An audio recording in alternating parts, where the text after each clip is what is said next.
Hello, and welcome to Handled Ish Productivity for the Imperfect, a weekly podcast for those who want to elevate their productivity but are not looking for perfection. I'm your host, Betsy Hayes, and I am so glad you're here joining me from Podcast Land or on YouTube. So, this is episode 27, and we're going to talk about gift giving today. So, this was actually a request from a listener. So, thank you.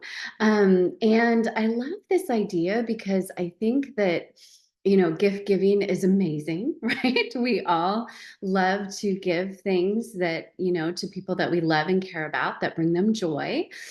Let's be honest, getting gifts is also kind of wonderful. So we also appreciate when someone does that for us. However, there sometimes is a little bit of stress and anxiety and sort of high expectations and just a whole bunch of stuff that goes around this whole idea of gift giving. So I wanted to start the conversation by sharing a few thoughts and ideas that I had, many of which I use and some of which sound really intriguing to try. And then, of course, I would love to know what you think so I can circle back and maybe we can even do a part two of this. So, one idea, if you have this space, and I know some folks really like to do this, is to have sort of a gift cupboard. And this is a place where you can, as you see things that will be wonderful presents for people in your life that you regularly give gifts to. So, there are certain people that we always give birthday presents to. There are certain people we always give holiday gifts to. There might be, other categories of regular gift giving that you have. And then sometimes, we will see things out in the world and say, oh my gosh, that would be so wonderful for blah, blah, blah. And we don't get it because the gift giving occasion is far from that moment. And if you have the physical space, having that gift cupboard is sometimes a great way to take advantage of purchasing things when you see them and then having them ready when the gift giving occasion arises. This also gives you the opportunity to buy things that are on sale, right? Buy things off season, which of course is really amazing. So the gift cupboard, I personally don't have one. I think it sounds like a great idea. I might kind of try to reorganize so I have a little bit of that space to do that. But it's something I know that can have real significant value.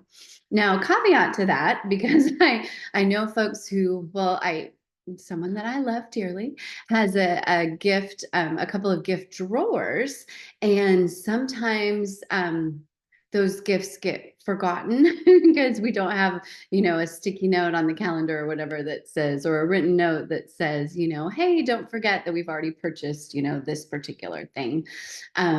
Same thing with cards. I know that sometimes people will purchase the perfect birthday card or graduation or wedding and then forget that they've bought it and then they have to rebuy it, right? So obviously if you were going to purchase things ahead of time, cards, gifts, whatever, highly encourage having some sort of a reminder system that when the gift giving occasion comes up, that you have some sort of a trigger to yourself to remind you that you already have that thing and you don't actually have to purchase it, because sometimes we're talking about months or maybe even years in advance. So record keeping in conjunction with a gift cupboard or a couple of gift drawers is going to be something that I think will help that be a productive solution if that's what you choose. One of the things I do is I like to make notes about ideas that I have for gifts, particularly for my family, but also for friends sometimes. And I will do this just on the notes app of my phone. As I come across a gift idea, I will make a note. So that way, when it's time to purchase a gift for that particular person, I've already got some ideas. I don't know about you, but sometimes in the moment, I can't think of anything, even if it's someone I just adore. Sometimes it's like, oh my gosh, I have to get a present. I don't know what to get. And, then it's not fun for anyone. So having these ideas jotted down ahead of time throughout the year can be extremely beneficial. A lot of this, or a sister thought to this, is this just the idea of listening. Folks will tell us, "Oh my gosh, I would really love to have." This type of thing, or I broke this and I need to get a new one. Or, if we just listen to the people in our lives, a lot of times they will give us really, really great ideas for gifts.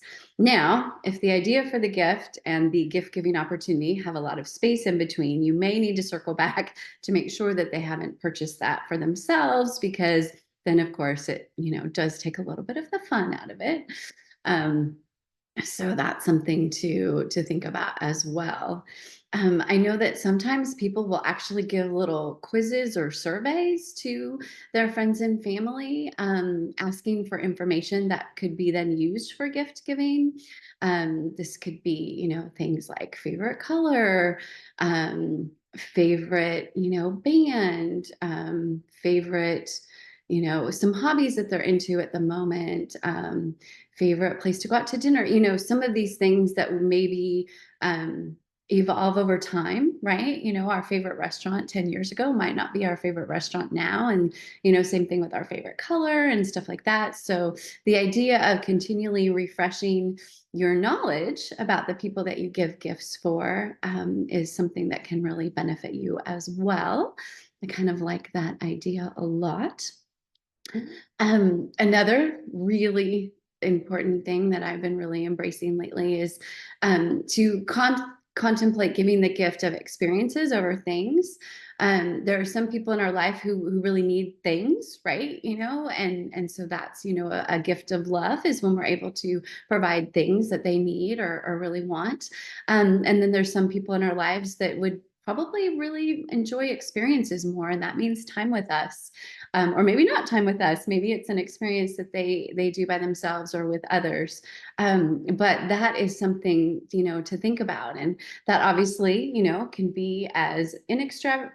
I don't know if inextravagant is a word, as non-extravagant, as not so extravagant, we'll just call it that, or as extravagant as you want, right? So you could offer to host a tea party for your friends with little tea sandwiches and the little make it kind of a really fun, unique experience. You could host a barbecue.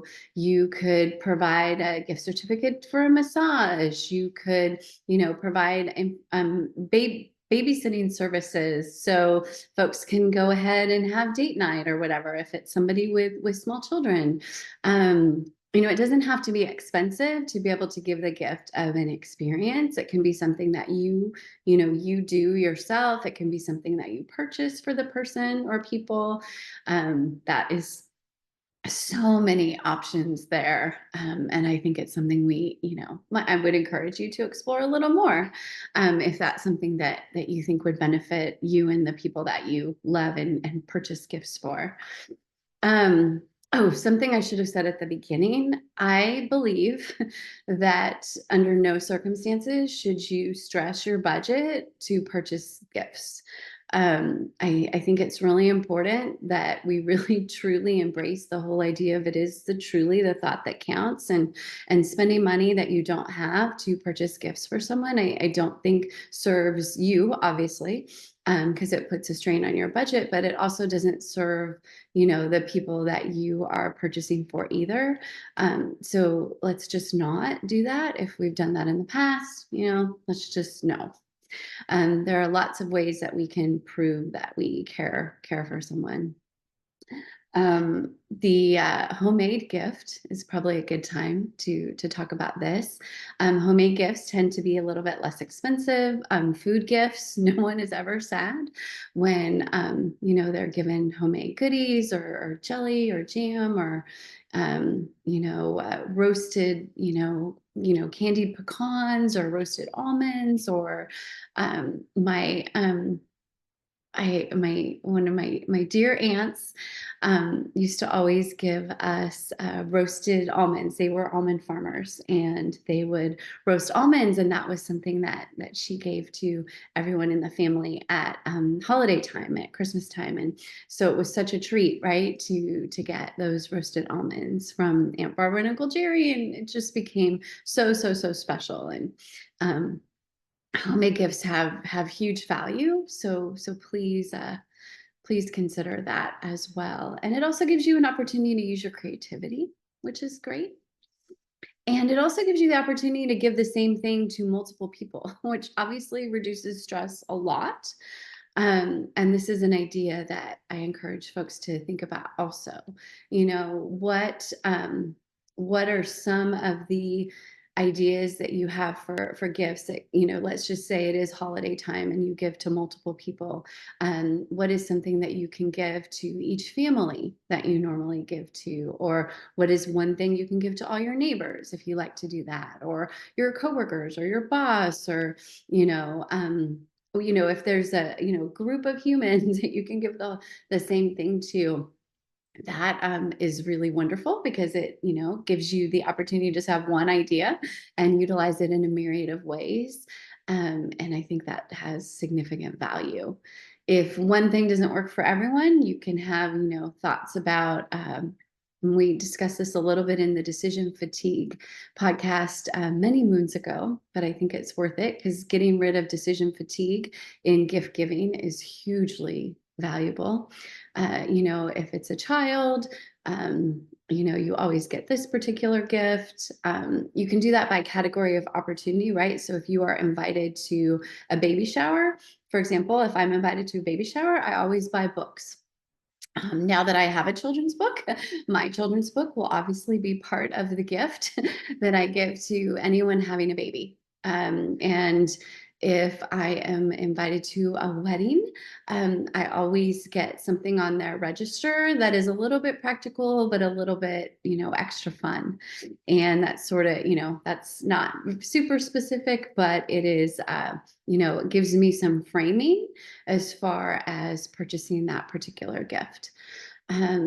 If I have to give a thank you gift, I'm a huge fan of a big 9 by 13 in the foil pan of one of my, chocolate chip bars or frosted sugar cookies or something like that. So it's like significant and delicious and fun. If it's very significant, I do enjoy, sending flowers. You can also, don't have to pay to have them delivered. You can get flowers at the grocery store or Trader Joe's. That's a wonderful thank you gift for anyone. And if, so those sorts of things, right? If let's just say you have a lot of, elementary school age birthday parties that you have to go to. What is, one or two ideas for things that you can just always get, right? Like maybe you always get Legos, for example, or you always get books, or you always get, something. So again, it just narrows your decision making.